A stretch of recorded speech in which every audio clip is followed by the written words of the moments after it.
Amados irmãos e irmãs, a paz do Senhor esteja com todos. Mais uma vez, motivo de muita alegria poder estar aqui trazendo mais um estudo da palavra. Amém? Antes de iniciarmos o nosso estudo, convido toda a igreja para que possamos fazer uma oração ao Espírito Santo de Deus. Amém? Meu Deus, meu Pai amado, em nome de Jesus, Senhor, elevamos nossos corações e mentes a Ti agora, clamando, suplicando pelo Teu Espírito Santo, que Ele esteja aqui conosco, pois nós estamos reunidos em nome do Senhor Jesus, que Ele possa nos dar o discernimento, o entendimento da palavra que vai ser agora proferida. E que Ele possa produzir em nossos corações frutos para o reino do Senhor Jesus. Amém? Amém. Amados, nós vamos continuar ainda com o nosso estudo das parábolas do Antigo Testamento. Amém? Amém? Então eu vou convidar todos para abrirem as Bíblias no livro de 2 Crônicas, no capítulo 25.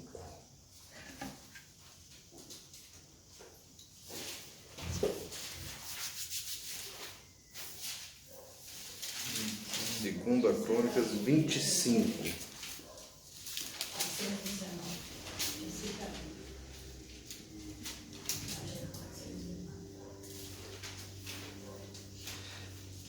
Eu não vou ler o capítulo todo não, tá? Porque senão fica uma leitura muito extensa.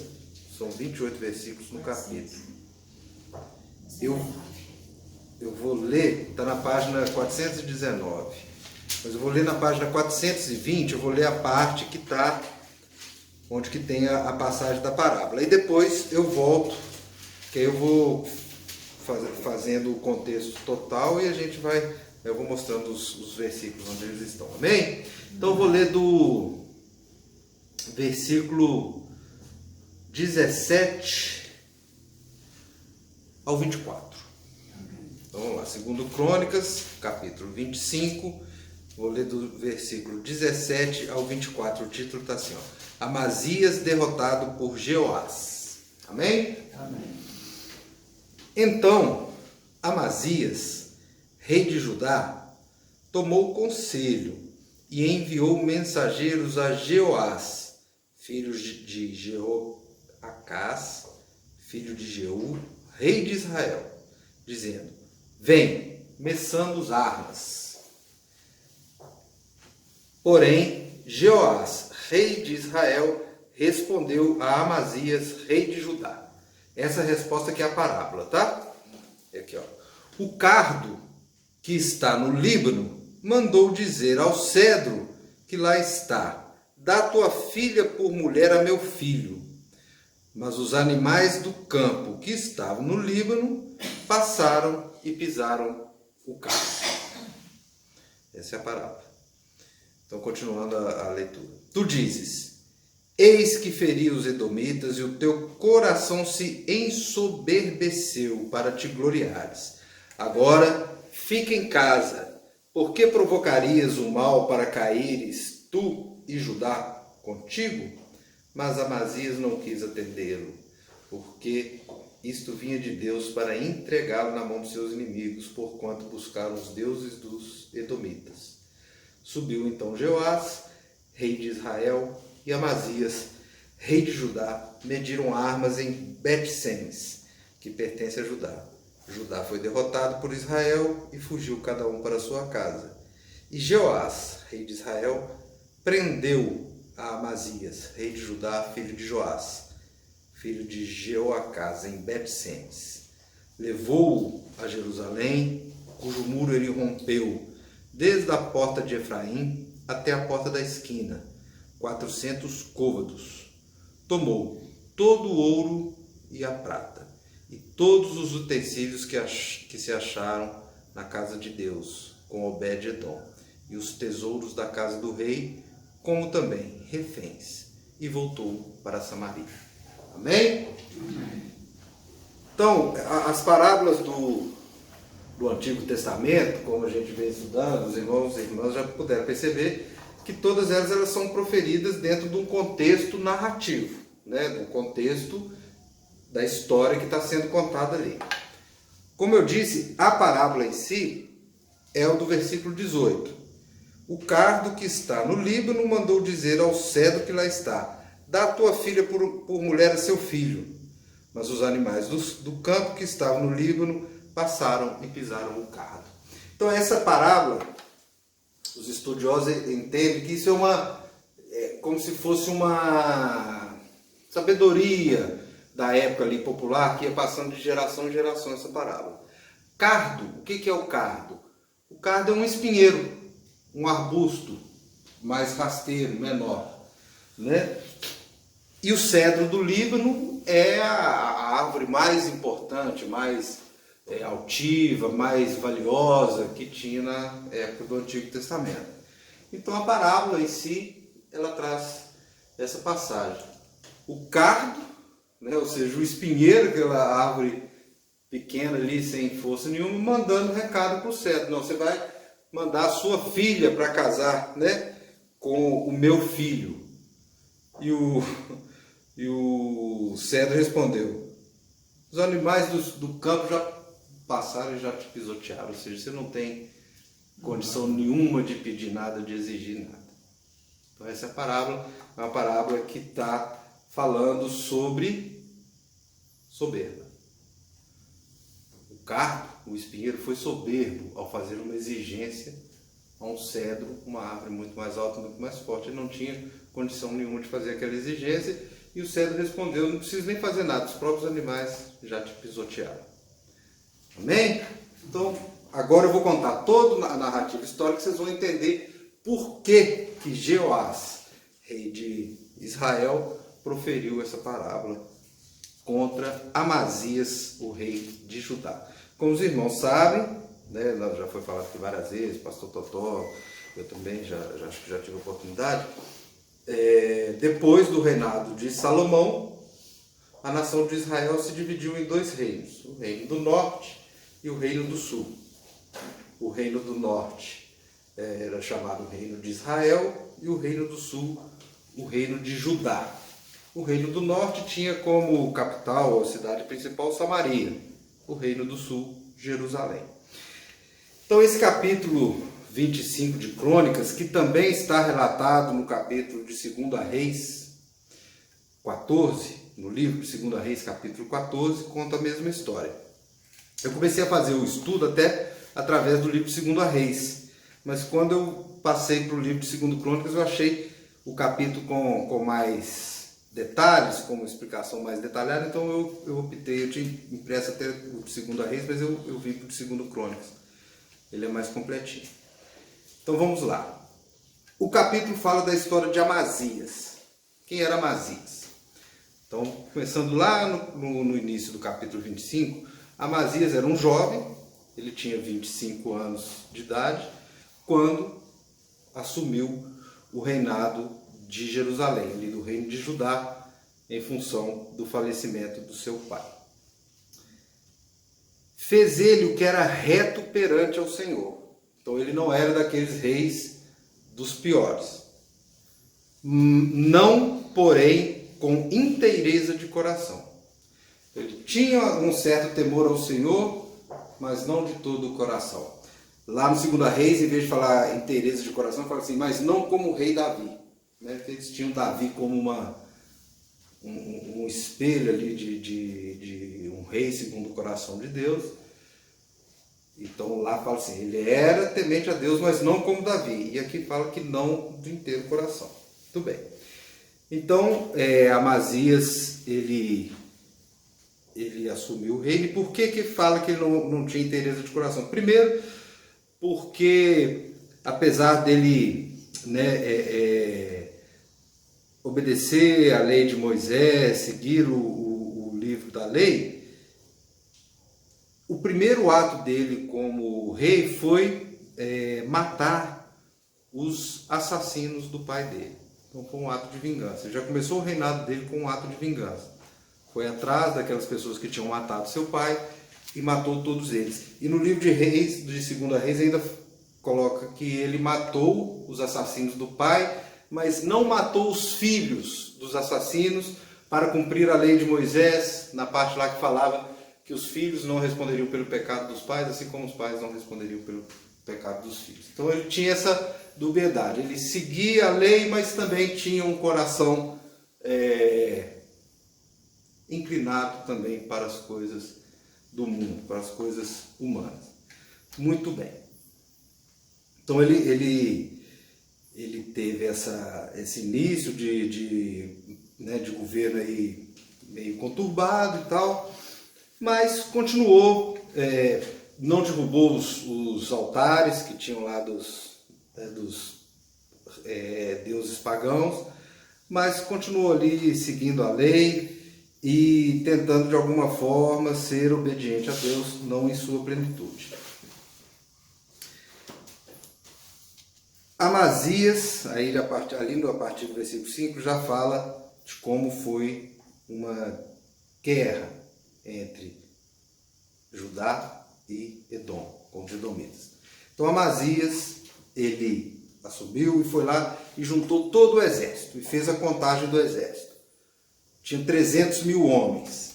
Ele falou assim, não, 300 mil é pouco para enfrentar os edomitas. Eu vou contratar mais 100 mil do reino de Israel. E foi lá e contratou 100 mil soldados. Aqui, ó. Por 100 talentos de prata cada um. Porém, certo homem de Deus veio a ele dizendo, veio um profeta para ele e falou, olha, não deixeis ir contigo o exército de Israel, porque o Senhor não é com Israel, isto é, com os filhos de Efraim. Porque o reinado de Israel naquele momento era um daqueles reinados de Joás que não era temente, a Deus. Porém, vai só, age e ser forte.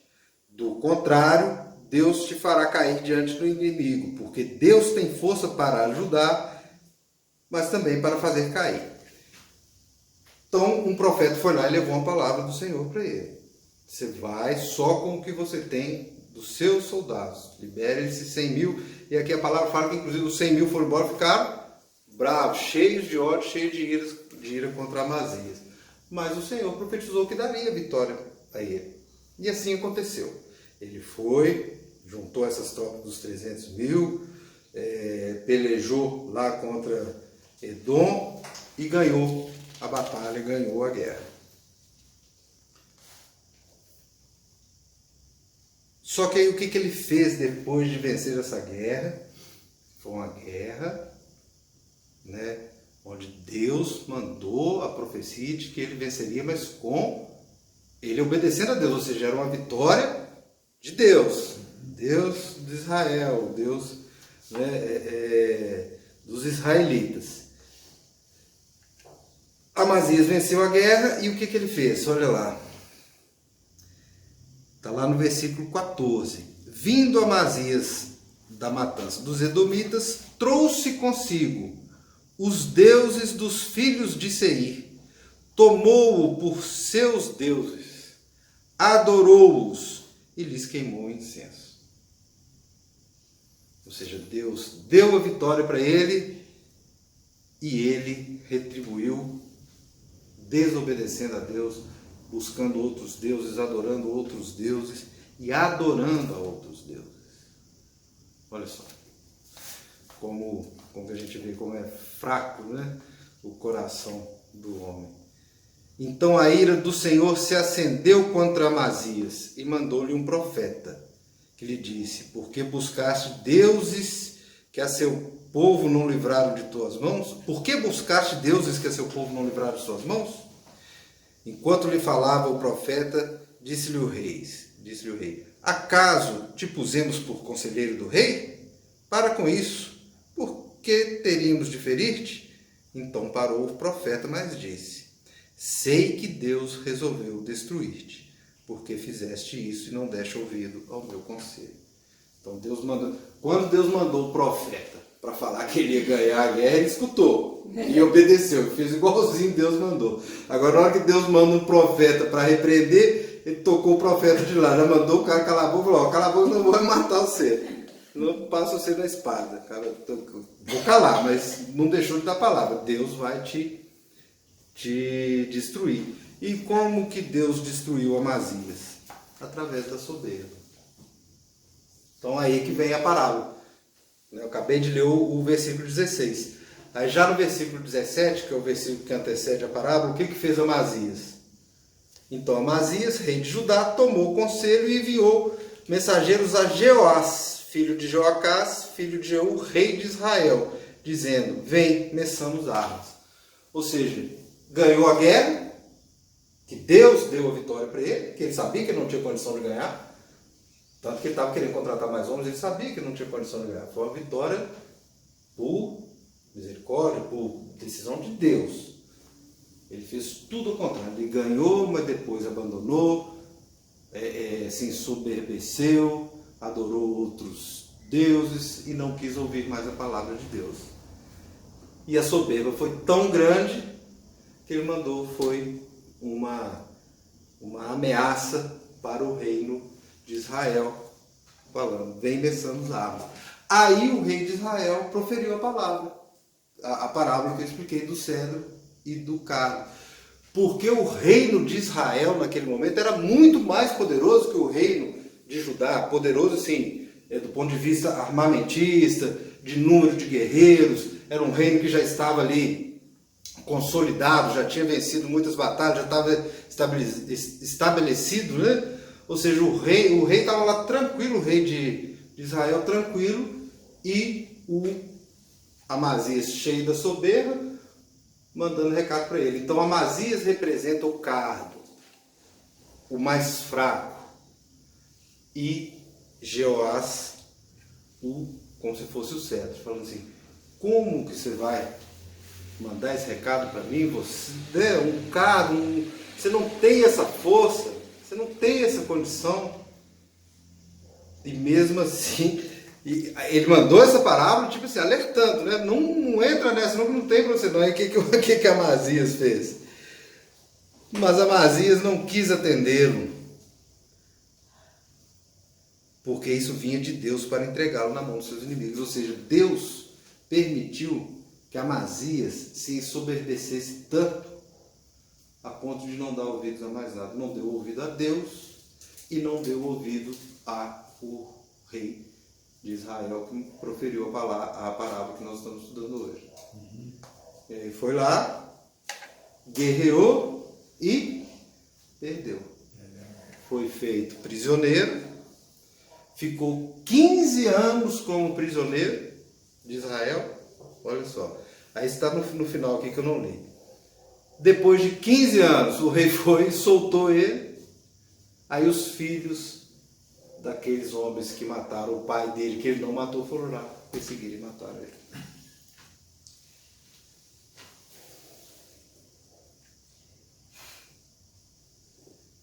Aqui, ó. Depois que Amazias deixou de seguir ao Senhor, conspiraram contra ele em Jerusalém, e ele fugiu para Laquis, porém enviaram por eles homens e o mataram. Trouxeram-no sobre cavalos e o sepultaram junto aos seus pais na cidade de Davi. Então essa é a história de Amazias. A história de um rei judeu, que se tivesse ouvido a voz de Deus, a voz do Senhor, teria tido com certeza um reinado próspero, pois os inimigos que estavam ali ao lado, Deus deu a vitória contra eles. Ele venceu os edomitas, aqui eu li, pegou toda a prata, todo o ouro, pegou toda a riqueza de Edom, poderia ter um reinado rico, próspero, mas a soberba impediu. A soberba fez com que ele, primeiro, deixasse de ouvir a voz de Deus, através dos profetas, e depois fez ele ir para uma guerra que ele não tinha chance nenhuma de ganhar, e acabou sendo derrotado, preso e depois morto. Então, meus irmãos, essa é uma parábola, um estudo que tem essa narrativa, né, histórica, mas que a gente tem que trazer para o nosso entendimento, para o nosso ensinamento, sobre a soberba, ou sobre o orgulho, né, que são palavras aí utilizadas para designar uma questão humana, carnal, que pode nos fazer ir contra Deus. E a Bíblia traz muitas palavras sobre soberba. Então eu vou falar um pouquinho sobre isso também para completar o nosso estudo, amém? A soberba se origina de uma avaliação falsa de nós mesmos. Agostinho disse que se entendêssemos o poder de Deus, compreenderíamos que somos apenas humanos. Nós viemos do pó e voltaremos ao pó. Por isso somos pó. Deus não depende de ninguém. Já o ser humano, ele é criatura, ele é dependente, não tem motivo para orgulhar-se. O pastor Totó fala muito isso aqui. Nós somos comedor de feijão, pecador, miserável. Se nós não compreendermos Deus como o nosso Senhor, como aquele que nos guia, e entendemos que nós temos que ser humildes perante Ele o tempo todo, na hora que a gente assustar o orgulho ou a soberba, ela já pode ter tomado conta da nossa consciência. E a Bíblia, ela vem trazendo esse ensinamento durante toda a Bíblia, tanto no Antigo Testamento quanto no Novo Testamento. Um dos provérbios que mais me marcou quando eu comecei a estudar a Bíblia é esse, provérbio 16, versículo 18. O orgulho precede a destruição e o espírito altivo precede a queda. Foi o que aconteceu com Amazias. Ele caiu por altivez, ele foi destruído pelo seu próprio orgulho. Provérbio 16, o versículo 5 também fala: cada coração humano é suscetível a esse pecado abominável, o pecado da soberba. Deus resiste aos soberbos, declara guerra aos orgulhosos e humilha os altivos de coração. Tudo isso são frases bíblicas. A soberba é a porta de entrada do fracasso e a sala de espera da ruína. O orgulho leva a pessoa à destruição e a vaidade a faz cair na desgraça. Na verdade, o orgulho vem antes da destruição e o espírito altivo precede a queda, que é o provérbio. Então nós temos exemplos. Exemplos são muitos. Nabucodonosor foi tirado do trono e colocado nos meios dos animais por causa da sua soberba, viveu como um animal, né? Prova de Deus. O rei Herodes Antipas morreu comido por vermes, porque o seu coração se ensoberbeceu e ele se negou a dar glória a Deus. No Novo Testamento, Jesus, ele combate a soberba, mas com uma veemência muito grande. Se nós pegarmos o capítulo 23 do Evangelho de Mateus, onde nós temos ali a soberba dos fariseus, é um capítulo inteiro em que Jesus, ele confronta essa soberba, essa empáfia, esse orgulho dos fariseus. É um capítulo inteiro.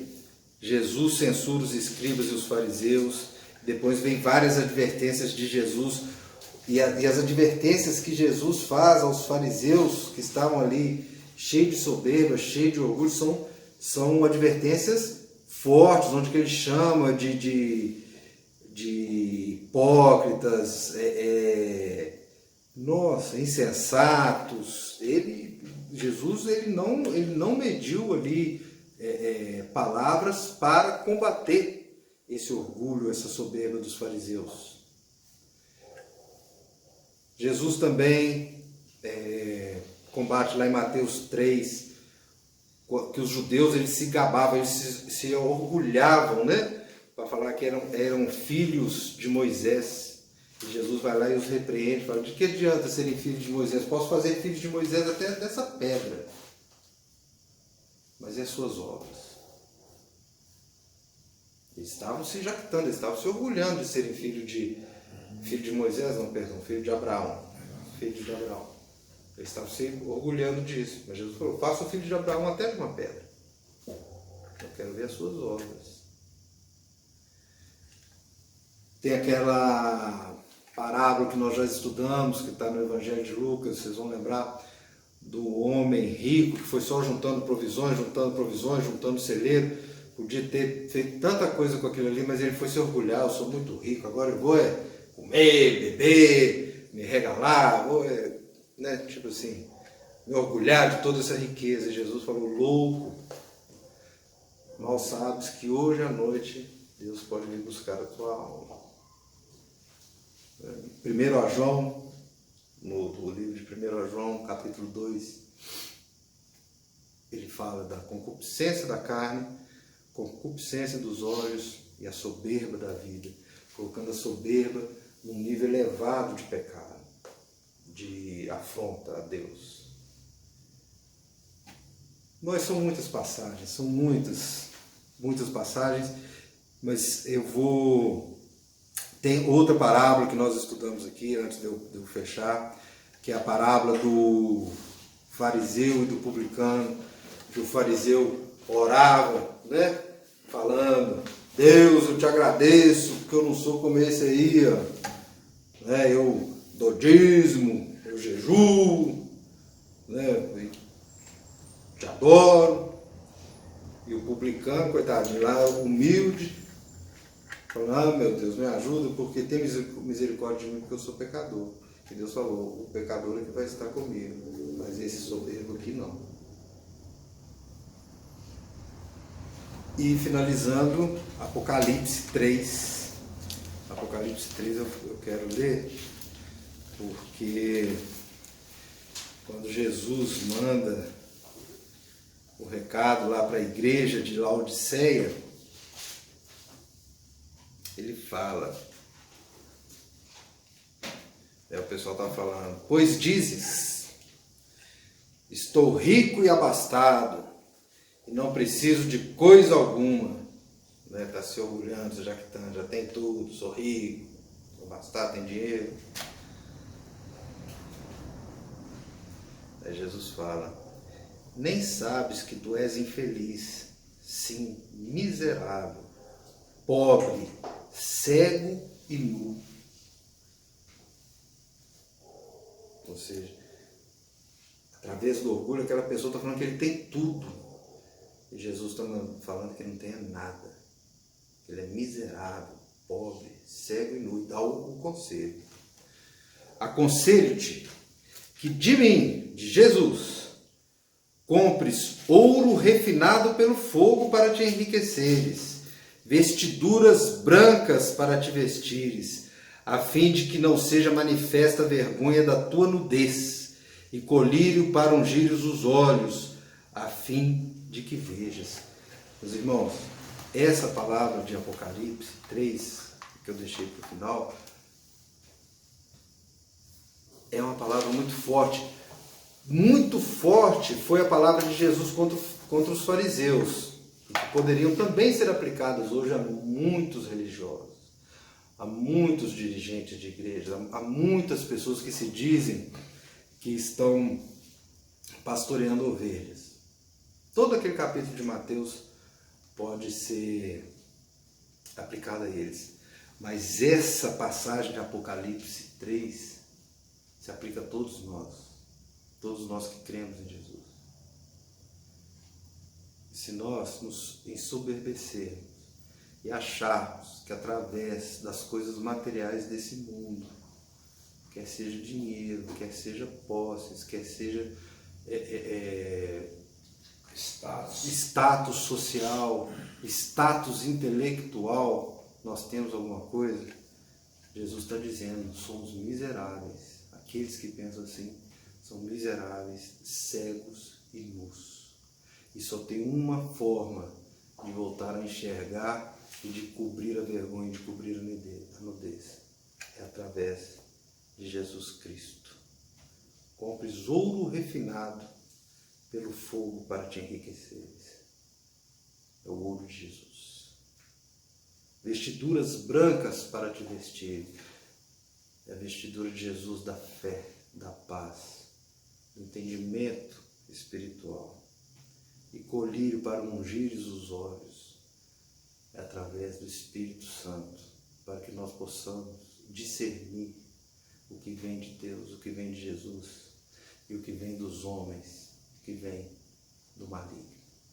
Amém? É a palavra que eu queria deixar para hoje, para que os irmãos e irmãs a recebam e possam, através da misericórdia de Deus, produzirem os frutos do Espírito. Muito boa.